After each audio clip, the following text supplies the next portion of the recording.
Today, NATO is more powerful than ever, 32 nations strong. For years, Finland and Sweden were among our closest partners.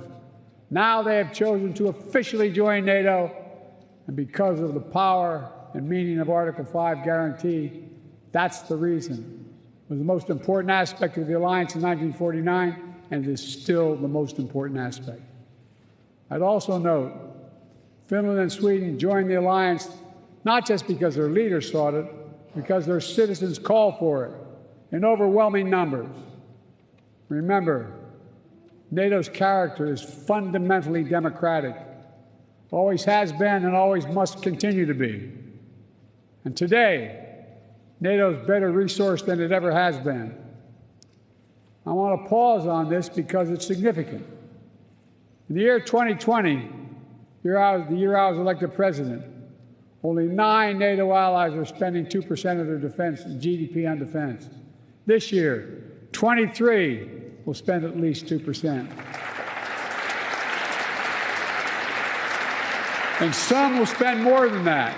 And the remaining countries that have not yet reached that milestone will get there soon. This remarkable progress, proof that our commitment is broad and deep, that we're ready, that we're willing, we're able to deter aggression and defend every inch of NATO territory across every domain: land, air, sea, cyber, and space. My friends, it's good that we're stronger than ever, because this moment in history calls for our collective strength. Autocrats want to overturn global order, which is by and large kept for nearly 80 years and counting. Terrorist groups continue to plot evil schemes to cause mayhem and chaos and suffering.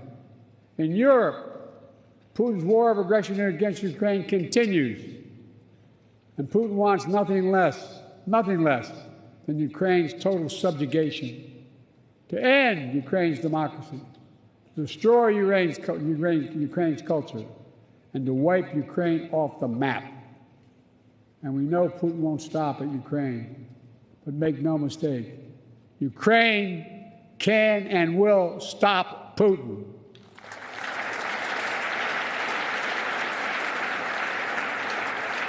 Especially with our full collective support. And they have our full support. Even before Russian bombs were falling in Ukraine, the alliance acted. I ordered the U.S. reinforcements at NATO's eastern flank.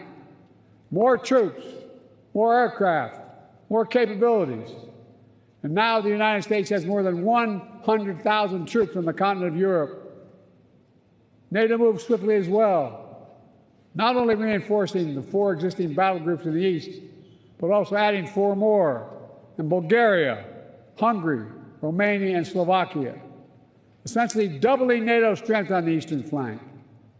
Together, we've built a global coalition to stand with Ukraine. Together, we provided significant economic and humanitarian assistance. And together, we've supplied Ukraine with weapons it needs to defend itself: tanks, armored fighting vehicles, air defense systems, long-range missiles, and millions of munitions.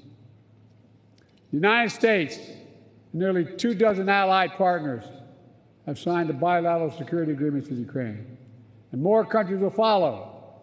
Today, I'm announcing the historic donation of air defense equipment for Ukraine. The United States, Germany, the Netherlands, Romania, and Italy will provide Ukraine with the equipment for 5 additional strategic air defense systems. And in the coming months, the United States and our partners intend to provide Ukraine with dozens of additional tactical air defense systems. The United States will make sure that when we export critical air defense interceptors, Ukraine goes to the front of the line.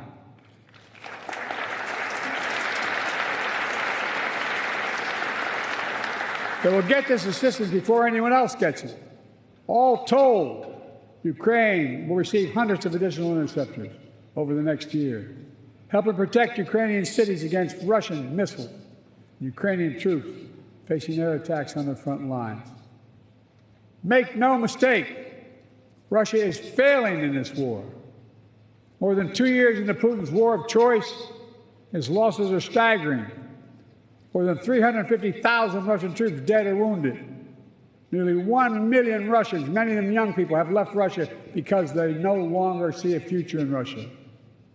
And Kyiv, remember, fellas and ladies, was supposed to fall in 5 days, remember?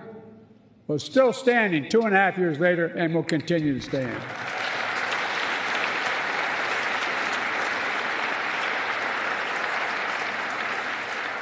All of the allies knew that before this war, Putin thought NATO would break. Today, NATO is stronger than it's ever been in its history. When this senseless war began, Ukraine was a free country. Today, it is still a free country. And the war will end with Ukraine remaining a free and independent country. Russia will not prevail. Ukraine will prevail. Ladies and gentlemen, this is a pivotal moment for Europe, for the transatlantic community, and I might add for the world. Let's remember, the fact that NATO remains the bulwark of global security did not happen by accident. It wasn't inevitable.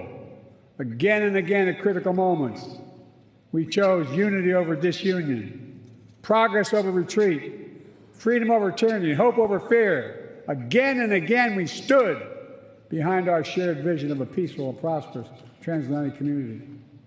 Here at this summit, we gather to proclaim NATO is ready and able to secure that vision today and well into the future.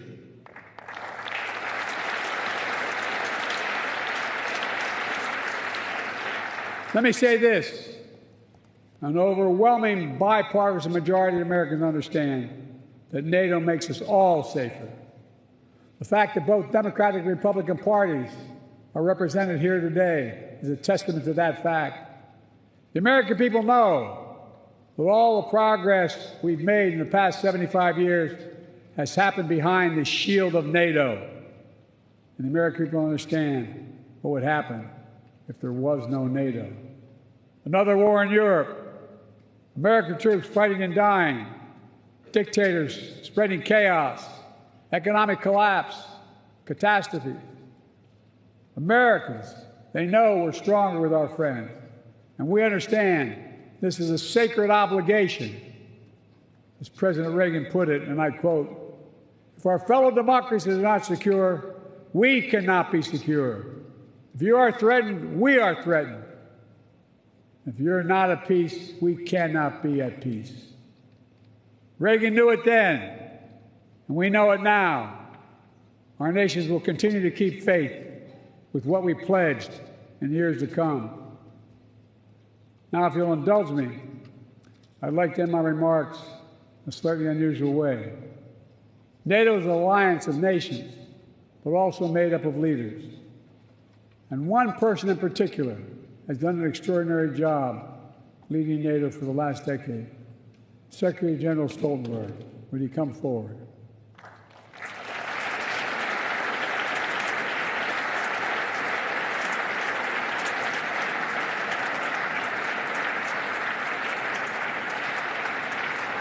So much of the progress we've made in the alliance is thanks to the Secretary.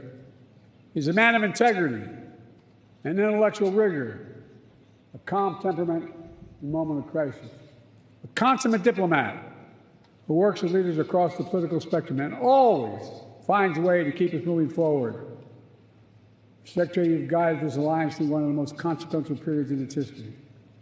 I realize, I was talking to your wife, I personally asked you to extend your service. Forgive me. And you put your own plans on hold.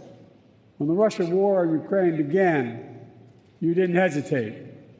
Today, NATO is stronger, smarter, and more energized than when you began.